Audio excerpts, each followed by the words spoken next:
এনে নিয়েছে তো ওখানে উজ্জ্বল।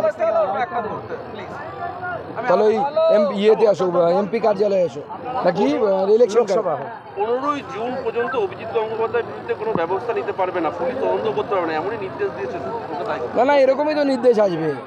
মিথ্যে মামলা দিয়ে আমাদের নেতাদেরকে, বিশেষ করে অভিজিৎ বাবুর পেছনে খুব লেগেছে, কারণ অভিজিৎ বাবু ওদের কাটা ঘায়ে লবণ ছিটিয়ে দিয়েছে, নুনের ছিটে দিয়ে দিয়েছে। কারণ চুরিটা যে করেছে প্রথম তো ধরেছেন উনি, আজকে তার দেখানো পথে এসএসসিকে থুতু চাটতে হচ্ছে। এসএসসি থুতু চাটছে মানে মমতা বন্দ্যোপাধ্যায় থুতু চাটছেন। তো আজকে যদি অভিজিৎ গঙ্গোপাধ্যায় যে পদ দেখিয়েছিলেন কলকাতা হাইকোর্ট থেকে, সেই পদ যদি প্রথমেই এসএসসি মেনে নিত, তাহলে তো এই 26,000 লোকের চাকরি যেত না।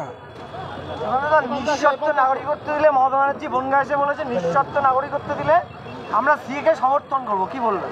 নিঃশর্তই নাগরিকত্ব তো দেওয়া হচ্ছে, কোনো শর্ত নেই, কিচ্ছু করতে হবে না, শুধু ফর্ম ফিল আপ করুন, বাকিটা বিজেপি বুঝে নেবে। বন্দ্যোপাধ্যায় এতদিন বলেছিল সবাই নাগরিক, এখন নিঃশর্ত বলে সমর্থন। না এ তো মমতা বন্দ্যোপাধ্যায়কে শুনুন, মুলায়ম সিং চলে যাওয়ার পর, মুখপরে চলে যাওয়ার পর ভারতীয় রাজনীতিতে একজনই গুলাটিবাজ আছে, হিন্দিতে গুলাটিবাজ বলে, কখনো এদিকে লাভ মারে কখনো ওদিকে লাভ মারে।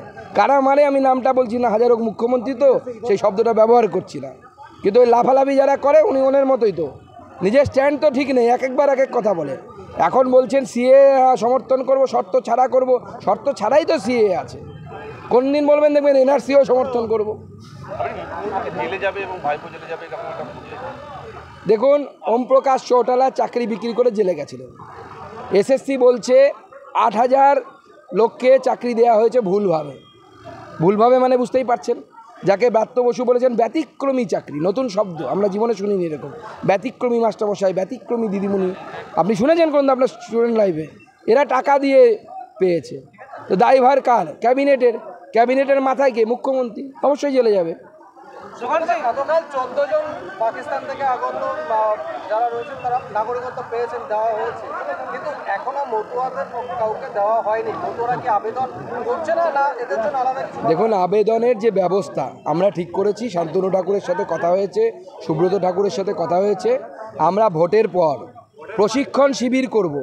প্রশিক্ষণ শিবির করে, কারণ যেহেতু জটিল প্রক্রিয়াটাই জটিল, ফর্ম ফিল আপটা, সাধারণ মানুষ তো সবাই লেখাপড়া জানে না, তো আমরা ক্যাম্প করে তাদেরকে ফর্ম ফিল আপটা করিয়ে দেবো যে কীভাবে ফর্ম ফিল আপটা করতে হয়, তাহলে পরে সমস্যা মিটে যাবে। कल 14 लोगों को दिल्ली में नागरिकत्व दिया गया है और मथुरा समाज के लिए क्या सोचना है? देखिए, 14 लोगों को नागरिकता दी गई है।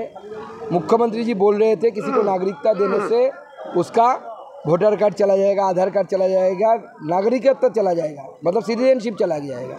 तो ये प्रूफ हो गया 14 लोगों को देने से कि किसी का कुछ नहीं गया, सिर्फ ममता बनर्जी का घमंड चला गया। तो वही है, ममता बनर्जी झूठ बोल रही है, ये प्रूफ हो गया। মমতা বন্দ্যোপাধ্যায় বলছে ক্ষমতায় আসবে ইন্ডিয়া জোট এবং সেটা আমি তৈরি করব। দেখুন, অনেকেই স্বপ্ন দেখে, আমিও তো স্বপ্ন দেখি আমি একদিন প্রধানমন্ত্রী হতে তো পারবো না। মমতা বন্দ্যোপাধ্যায় সেরকম স্বপ্ন দেখছে, অসুবিধে কী আছে? তবে ওনাকে আমরা বলেছি ভারতবর্ষে ভ্যাকান্সি নেই, পাকিস্তান বাংলাদেশেরটা ট্রাই করে দেখতে পারেন, ওখানকার প্রধানমন্ত্রী উনি হতে পারেন।